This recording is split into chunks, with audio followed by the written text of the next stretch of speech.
আমি আজকে যা কিছু মিলিয়নিয়ার হওয়া বলেন, বিদেশে সেটেল হওয়া বলেন, রিচ বলেন, প্রভাব প্রতিপত্তি বলেন, যা কিছু আমি তার সব কিছু যদি আমার একটা সাবজেক্টকে ক্রেডিট হিসেবে দিতে হয় সেটা হবে ডিজিটাল মার্কেটিং। আমি গত এক যুগেরও বেশি সময় ধরে ডিজিটাল মার্কেটিং নিয়ে প্রফেশনালি কাজ করতেছি। আমার ইন্টারন্যাশনাল এজেন্সি প্রায় 120টা ক্লায়েন্টের সাথে কাজ করে এবং আমি কয়েকটা ইউটিউব ভিডিও দেখে, কয়েকটা ব্লগ পড়ে বা কয়েকটা বই পড়ে ডিজিটাল মার্কেটিং শিখছি তা না, ওগুলো তো আমি করেছি। পাশাপাশি আমি এমন একজন যে ডিজিটাল মার্কেটিং এ মাস্টার্স পর্যন্ত করছে ইন্টারন্যাশনালি ইউনিভার্সিটি অফ ডাবলিনে, ট্রিনিটি কলেজ ডাবলিন থেকে। এবং এই মাস্টার্সটা আমি করি 2017 সালে। 2017তে শুরু করি, 2018তে শেষ হয়। তখন আপনি যদি চারদিকে তাকাইতেন এমন কাউকে আপনি খুঁজে পাইতেন না বাংলাদেশের যে ডিজিটাল মার্কেটিং এ মাস্টার্স করেছে, কারণ আমি ছিলাম প্রথম। এখনো যে অনেক বেশি পান তা না, এখনো যদি আপনি আপনার চারদিকে তাকান ডিজিটাল মার্কেটিং এর মতো একটা নিশ সাবজেক্টে, খুব ছোট্ট একটা সাবজেক্টে কেউ মাস্টার্স করছে আয়ারল্যান্ডের মতো একটা জায়গায়, যেটা বাংলাদেশিদের জন্য সাধারণত যাওয়ার জায়গা না। বাংলাদেশিরা সাধারণত যে চারটা বড় দেশে যায় আমরা জানি, অস্ট্রেলিয়া, আমেরিকা, কানাডা এবং ইউকে, এই চারটা বড় দেশে সাধারণত বাংলাদেশি স্টুডেন্টরা যায়। সেখানে আয়ারল্যান্ডের মতো একটা র্যান্ডম জায়গায় যে ডিজিটাল মার্কেটিং এর মতো একটা র্যান্ডম সাবজেক্টে মাস্টার্স করেছে এরকম মানুষ খুঁজে পাওয়া যায় না। এত কাহিনী আমি কেন বলতেছি? এত কাহিনী আমি এই জন্য বলতেছি কারণ ডিজিটাল মার্কেটিং আমার খুব পছন্দের একটা জিনিস এবং আমি বিশ্বাস করি ডিজিটাল মার্কেটিংকে যদি কেউ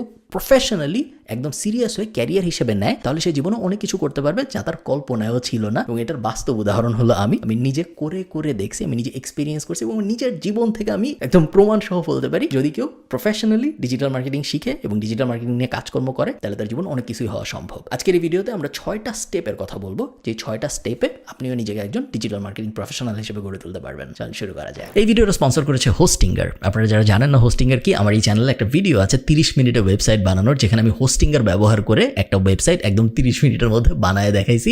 আপনারা চাইলে ওই ভিডিওটা দেখতে পারেন আরো ভালো আইডিয়া পাওয়ার জন্য। দুনিয়ায় অনেক হোস্টিং কোম্পানি আছে, বাট হোস্টিঙ্গার আমার পছন্দ হওয়ার মেইন কারণ হলো আপনি যখন লং টার্মে ওদের কাছ থেকে কিছু কিনেন, 24 মাস বা 36 মাস বা 48 মাসের জন্য, 1 বছরের বেশি যখনই আপনি কিনেন ওদের কাছ থেকে কিছু, তখন যে ডিলটা পাওয়া যায়, স্পেশালি ফ্রি ডোমেইন যখন সাথে পাওয়া যায়, এইটা কম্পেয়ার করি যখন আমি অন্যান্য শেয়ার্ড হোস্টিং কোম্পানির সাথে, খুব ভালো একটা ডিল দেয় আমাকে, যেটা অন্য কোনো কোম্পানি দেয় বলে আমার মনে হয় না। এই মুহূর্তে ইন্টারন্যাশনাল কোনো কোম্পানি দেয় বলে আমার মনে হয় না। সো আপনার ওয়েবসাইট যদি এমন হয় অনেক ছোট, 1 লাখ 2 লাখের বেশি ভিজিটর আসে না, তাহলে অবশ্যই আপনার হোস্টিঙ্গারের দিকে যাওয়া উচিত। হোস্টিঙ্গার আপনাকে ইন্টারন্যাশনাল সার্ভার দিবে, ওদের কাস্টমার সাপোর্ট বেশ ভালো এবং দামের ক্ষেত্রে, মেইন বেনিফিটটা আসলে দামের ক্ষেত্রে আমার ধারণা এরকম সিমিলার কোয়ালিটির অন্য কোনো কোম্পানি নাই যারা এরকম ভালো দামে ডোমেইন এবং হোস্টিং দিচ্ছে। হোস্টিঙ্গারের সব বিস্তারিত আমি ডেসক্রিপশনে দিয়ে দিব, উপরে নিচে কোথাও, আপনারা চেক আউট করে দেখতে পারেন। এবং 30 মিনিটের ওয়েবসাইট বানানোর ভিডিওটা যদি আপনি দেখেন তাহলে আপনার কাছে একদম দিনের আলোর মতো পরিষ্কার হয়ে যাবে যে কিছু না জানার থেকে একটা ওয়েবসাইট আসলে কিভাবে বানাইতে হয়। চলুন ভিডিওতে ফেরত যাই। স্টেপ নাম্বার 1, ডিজিটাল মার্কেটিং কি জিনিস এটা বোঝা। আপনি যদি ডিজিটাল মার্কেটিং কি জিনিস এটা নাই বুঝেন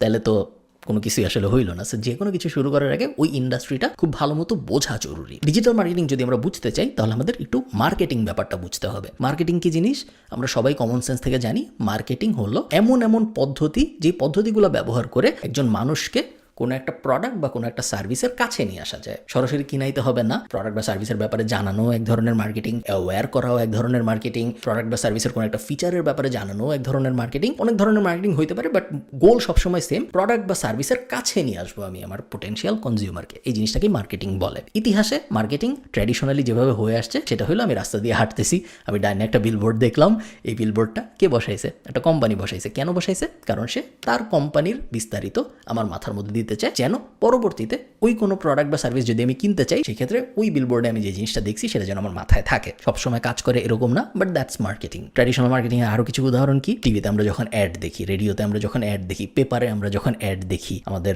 আশপাশে যখন আমরা টোস্টার দেখি, এগুলো সবই ট্র্যাডিশনাল মার্কেটিং এর উদাহরণ। বিপিএল যখন কোনো একটা কোম্পানি স্পন্সর করে বা আইপিএল যখন কোনো একটা কোম্পানি স্পন্সর করে, এগুলো সব কিন্তু ট্র্যাডিশনাল মার্কেটিং এর উদাহরণ। 2008-9 এরকম সময় পর্যন্ত ট্র্যাডিশনাল মার্কেটিংই পুরো দুনিয়ায় রাজত্ব করেছে। মার্কেটিং এর জগৎ বলতে আমরা ট্র্যাডিশনাল মার্কেটিং এর জগতেই বুঝতাম। আস্তে আস্তে 2008-এর আশপাশে, আগেও হয়েছে, বাট 2008-এর আশপাশে আমরা একটা শিফট দেখতে পাই। সেটা হলো নতুন একটা টপিকের আবির্ভাব, যে টপিকটার নাম ডিজিটাল মার্কেটিং। ডিজিটাল মার্কেটিং কি জিনিস? মার্কেটিং।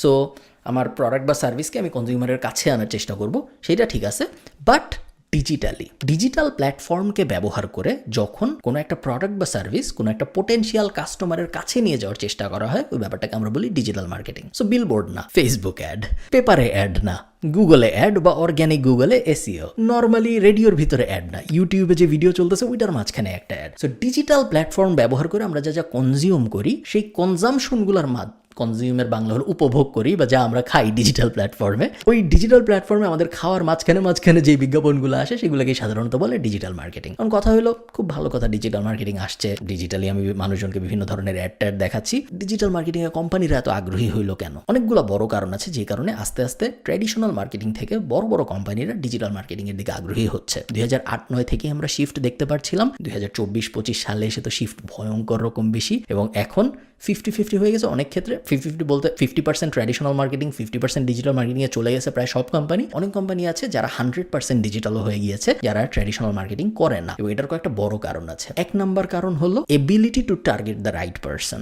যখন আমি জুতা বেচবো একটা, এবং আমার ট্র্যাডিশনাল মার্কেটিং ব্যবহার করতে হবে জুতা বেচার জন্য, আমি যখন টিভিতে অ্যাড দিব, আমি যখন নিউজ পেপারে অ্যাড দিব, আমি যখন বিলবোর্ড বসাবো জুতার, ওই জুতার অ্যাডটা আসলে কে দেখবে, তার আসলেই জুতা কেনার আগ্রহ আছে নাকি, এগুলোর কোনো কিছুর ব্যাপারে আমার কোনো শিওরিটি নাই। মার্কেটিং ব্যাপারটা এরকমই ছিল, কোনো গ্যারান্টি ছিল না, যেটাকে আমরা বলতাম যে ইংলিশ টার্মটা আমার এই মুহূর্তে মনে পড়তেছে না, বাট বেসিক্যালি গুলি করা, যে গুলিটা চারিদিকে ছড়ায় যাবে, ছড়রা স্টাইলে গুলি, কয়েকটা লাগলো, কয়েকটা লাগলো না। ডিজিটাল মার্কেটিং আসার পর এটা পরিবর্তিত হয়ে শর্টগান মেথডে চলে আসছে। এখন আমি জুতার অ্যাড টার্গেট করে এমন মানুষকেই দেখাইতে পারি যার জুতা দরকার, যে বেশি হাঁটে, যে বেশি দৌড়ায়, বা যে অনেক জুতা কিনে আমি তার পাস্ট বিহেভিয়ার দিয়ে দেখছি, বা এই স্পেসিফিক বয়সের মানুষকে আমি দেখাইতে পারি, এই স্পেসিফিক জেন্ডারের মানুষকে আমি দেখাইতে পারি, এই স্পেসিফিক রিজিয়নের মানুষকে আমি দেখাইতে পারি, বা এমন মানুষকে আমি নাইকির অ্যাড দেখাইতে পারি যে মাইকেল জর্ডানের ফ্যান, কারণ আমরা জানি তার নাইকি কেনার চান্স একটু বেশি। তো এই টাইপ জিনিসপত্রগুলো, এবিলিটি টু টার্গেট, একদম পিন পয়েন্ট করে পারফেক্ট মানুষকে টার্গেট করার এবিলিটি ডিজিটাল মার্কেটিং অনেক বেশি, যেটা একটা বড় কারণ যে কারণে কোম্পানিরা আস্তে আস্তে ট্র্যাডিশনাল থেকে ডিজিটালে চলে আসছে। সেকেন্ড আরেকটা যেটা বড় কারণ সেটা হলো কস্ট এফেক্টিভনেস।